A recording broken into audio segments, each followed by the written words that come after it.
కొంత కన్ఫ్యూజన్ ఉంటుంది.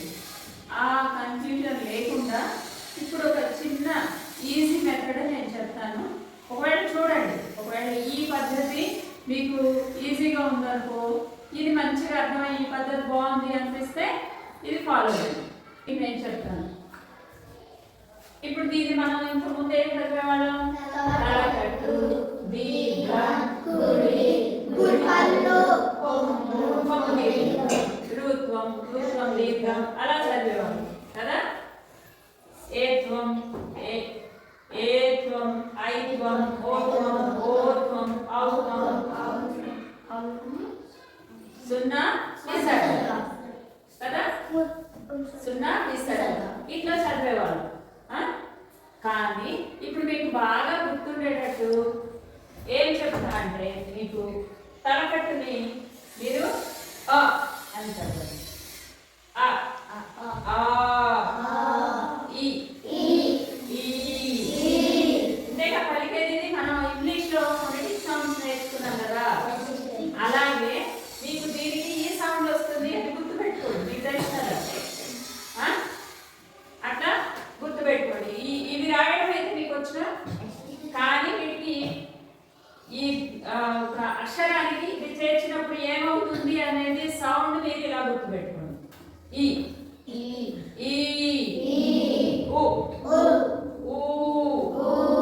ఇలా రాస్తే ఊ అవుతుంది. ఓకే. రు, రు, ఏ,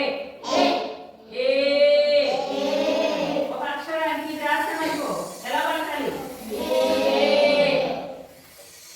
ఇది రాస్తే ఐ, ఓ, ఔ,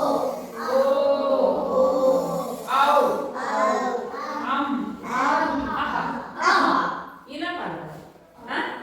ఇది మీరు ఇప్పుడు మీకు తేడా అర్థమైందా?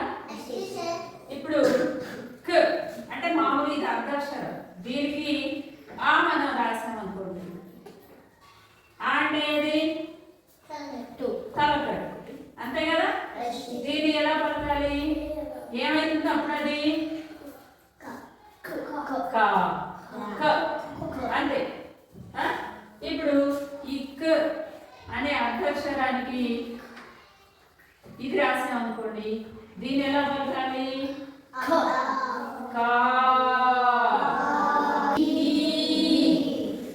ఇప్పుడు రాసేటప్పుడు మనం ఎలా రాస్తాం? ఇలా రాస్తాంగా గుణింతల్లో. ఇప్పుడు దీన్ని ఇలా ఉంటే ఎట్లా పలుకుతారు? అంటే అర్థమైందా ఇప్పుడు మీకు? ఇలా మీరు నేర్చుకోవాలి. క ప్లస్ రు, ఇదేంటి? ఇది క ప్లస్ రు, క్రు, అంతేగా. క్రు, క్రు, క ప్లస్ ఇప్పుడు ఏం రాయాలి? దీర్ఘం కదా. ఇప్పుడు ఏమైతుంది చెప్పండి? Very good. క్రూ. ఏ కదా ఇది? ఈ అక్షరం ఏంటి? ఏనే కదా. ఏమైతుంది? కే, అంతే.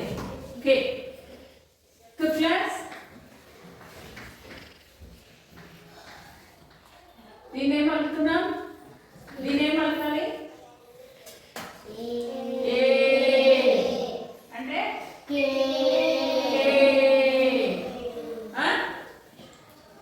ప్లస్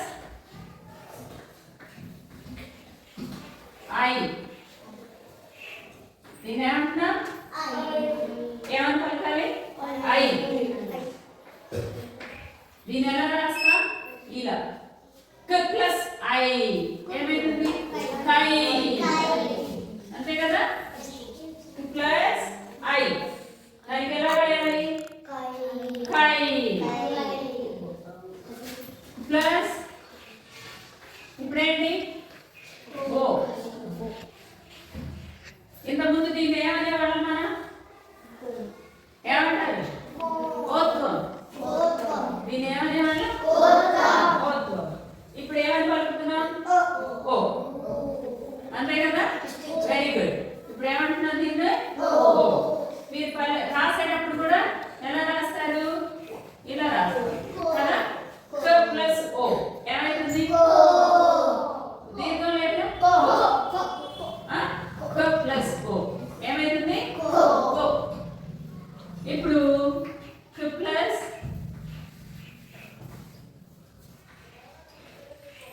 దీన్ని ఏమనేవాళ్ళు?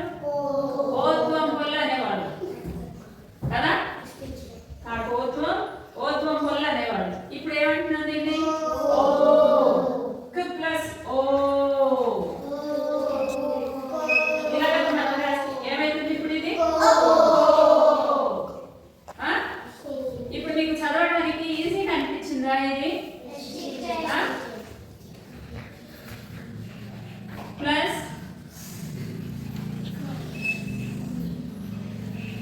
ఇప్పుడు దీన్ని మనం ఏమంటున్నాం? ఈ కుక్కని ఏం పలుకుతున్నాం? ఇంతకుముందు ఏమనేవాళ్ళం? ఔత్వం. ఇప్పుడు ఏమని పలుకుతున్నారు? ఔ. క్ ప్లస్ ఔ ఏమైతుంది ఇది? కౌ. వెరీ గుడ్ కదా. ఇప్పుడు మీకు ఈజీగా అనిపిస్తుందా? డోంట్ మేక్ నాయిస్ అనేవాళ్ళు. ఇప్పుడు ఇదేంటి? క్ ప్లస్ ఏమైతుంది చెప్పండి? కమ్ కదా. ప్లస్ కమ్ అంతే కదా. ప్లస్ దీన్ని మనం ఏం చదువుతాం? ఆ నుంచి అమ్మక వరకు చదువుతారు కదా. దీన్ని ఏం చదువుతారు? అహ అహ అంటారు కదా. ఇప్పుడు క్ ప్లస్ అహ గుర్తు ఇదే కదా. కహ అంతేగా. కాంప్రహెన్షన్ పెడితే కహ అని చదివేవాళ్ళు ఇంత ముందు కదా. కమ్ కహ కదా. ఇప్పుడు కొంత కన్ఫ్యూజన్ ఉండేది కదా. ఇప్పుడు మీకు అట్లా కాకుండా ఇప్పుడు మీకు తెలుసు. ఇట్లా వస్తే దీన్ని ఏమనాలి? ఎట్లా రాస్తే?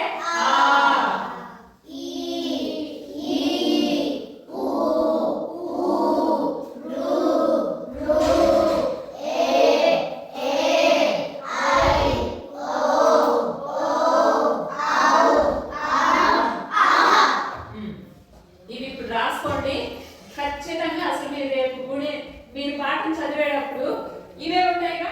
ఇంకా ఒత్తులో ఒకటి నేర్చుకుంటే సరిపోతుంది కదా. ఇవే ఉంటాయి కాబట్టి గుణింతాల్లో ఇవి నేర్చుకుంటే మీకు చాలా వరకు చదవడం కన్ఫ్యూజ్ లేకుండా వస్తుంది. ఓకే, చదువుకుంటారుగా.